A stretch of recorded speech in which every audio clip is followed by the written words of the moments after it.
സഹോദരീ സഹോദരങ്ങളെ,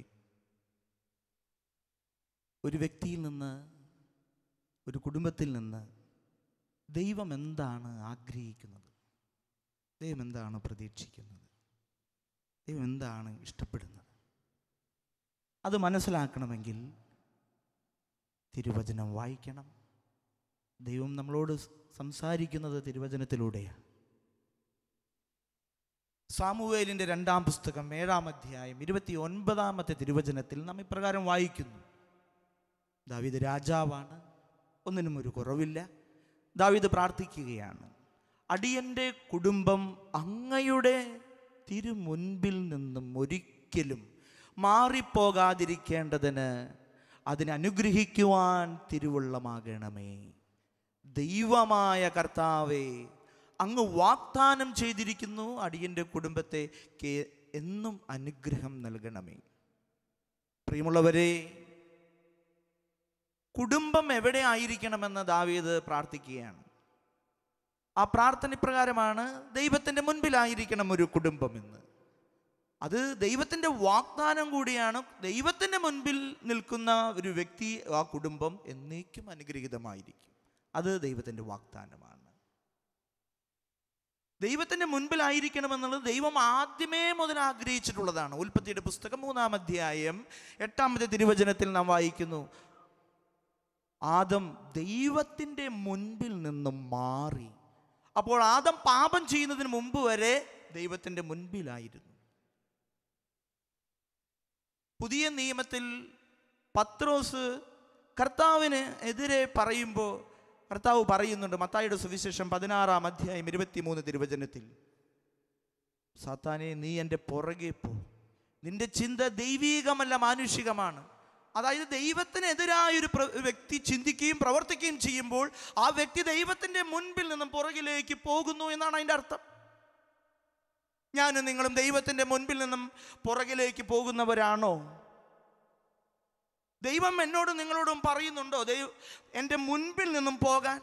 പത്രോസിനോട് കർത്താവ് പറഞ്ഞതാ, ആദം സ്വയം മാറിയതാ.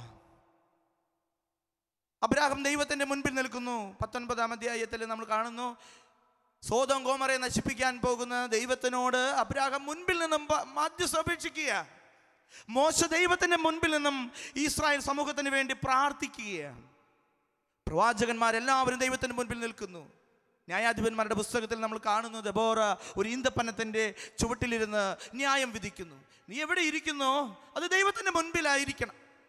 നത്താനിയേൽ അത്തിമരത്തിൻ്റെ ചുവട്ടിലിരിക്കുമ്പോഴും ദൈവം അവനെ കണ്ടു. ദൈവം കാണുന്നവനാ, എന്നെ കാണുന്ന തമ്പുരാനാ. അപ്പോൾ ദൈവത്തിൻ്റെ മുൻപിൽ കാണാൻ പറ്റുന്ന വിധത്തിലായിരിക്കണം.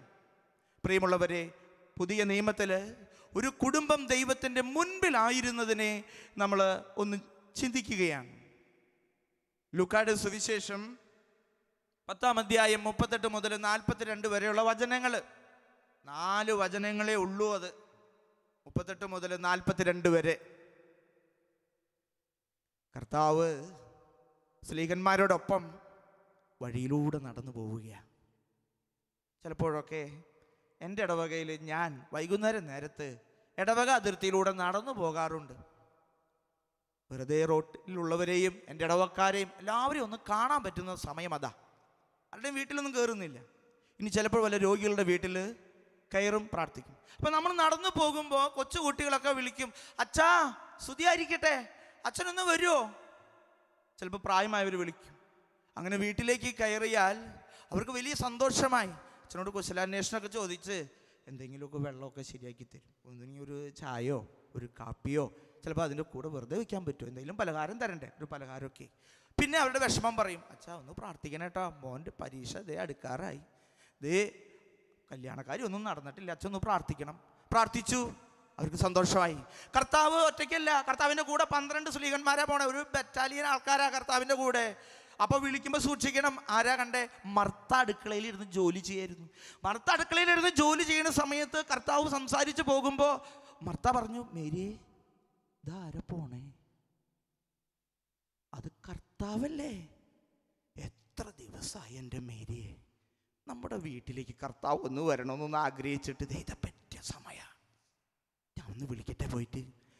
മർത്ത ഓടിച്ചെന്നില്ലേ, കർത്താവേ കർത്താവേ നീ എവിടേക്കാ പോണേ, നീ എൻ്റെ വീട്ടിലേക്കൊന്ന് വന്നേ, എൻ്റെ വീട്ടിലേക്കൊന്ന് കയറിയേ.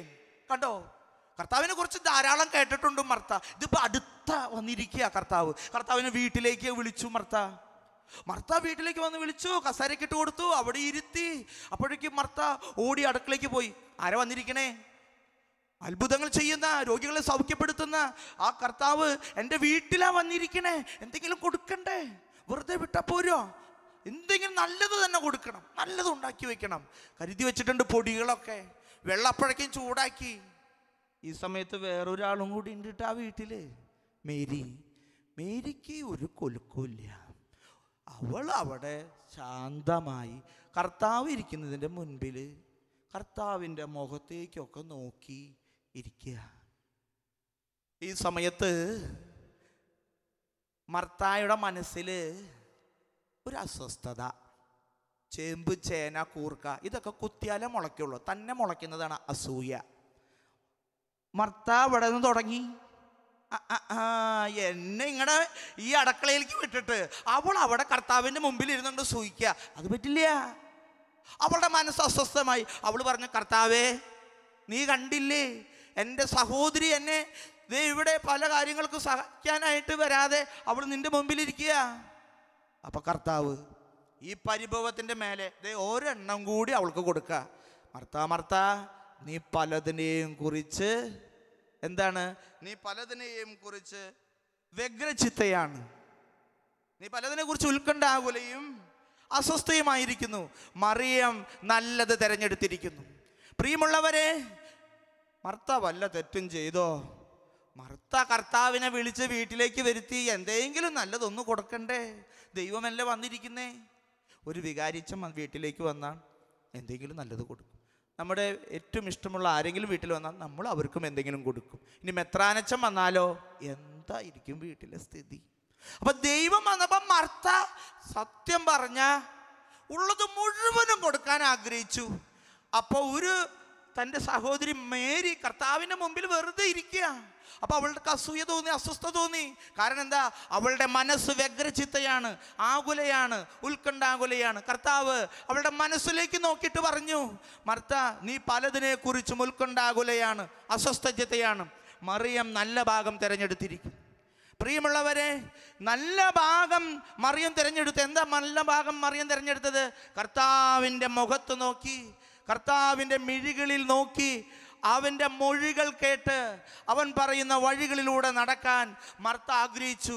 കർത്താവിൻ്റെ മുൻപിൽ അവൾ കർത്താവിനെ നോക്കിയിരുന്നു. കർത്താവിനെ നോക്കിയവരെല്ലാം പ്രകാശിതരായി.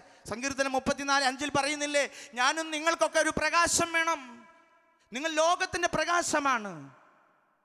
പ്രിയമുള്ളവരെ, ദൈവത്തിൻ്റെ പ്രകാശം എനിക്കും നിങ്ങൾക്കും കിട്ടണമെങ്കിൽ ഈ കർത്താവിനെ കണ്ണിൽ നോക്കിയിരിക്കാനുള്ള ഒരു കൃപ എനിക്ക് നിങ്ങൾക്കും കിട്ടണം. അത് തമ്പുരാൻ്റെ മുമ്പിൽ നോക്കിയാലേ മാത്രമേ കിട്ടുകയുള്ളൂ. അവിടെയും ഇവിടെയും ഒക്കെ നോക്കിക്കഴിഞ്ഞാൽ നമ്മുടെ കൃപ നഷ്ടപ്പെട്ടു പോകും. അതുകൊണ്ട് കർത്താവ് വചനം പറഞ്ഞേ, എന്നെ നോക്കിയവർ പ്രകാശിതരായി, അവർ ലജ്ജിതരായില്ല. ദൈവത്തിലേക്ക് നോക്കാൻ പഠിപ്പിക്കണം. നമ്മുടെ വീട്ടിലെ മക്കളെ ആരെ നോക്കാനാ പഠിപ്പിക്കണേ? ഹോസ്റ്റലിൽ നിർത്തിയിട്ടുണ്ട്, പഠിക്കാനൊക്കെ ആയിട്ട് വിദേശത്തേക്ക് പറഞ്ഞയച്ചിട്ടുണ്ട്. ആ മക്കളെയൊക്കെ കർത്താവിനെ നോക്കാൻ പഠിപ്പിക്കണം. ഈശോയുടെ മുഖത്തേക്ക് നോക്കുന്നവൻ ഈശോയുടെ മുൻപിലായിരിക്കണമെന്ന് നമ്മുടെ ദാവീദ് പ്രവാചകൻ പ്രാർത്ഥിച്ചില്ല പ്രാർത്ഥന? മുൻപിലിരിക്കുന്ന ഒരു വ്യക്തി കർത്താവിൽ നിന്നും പഠിക്കണം.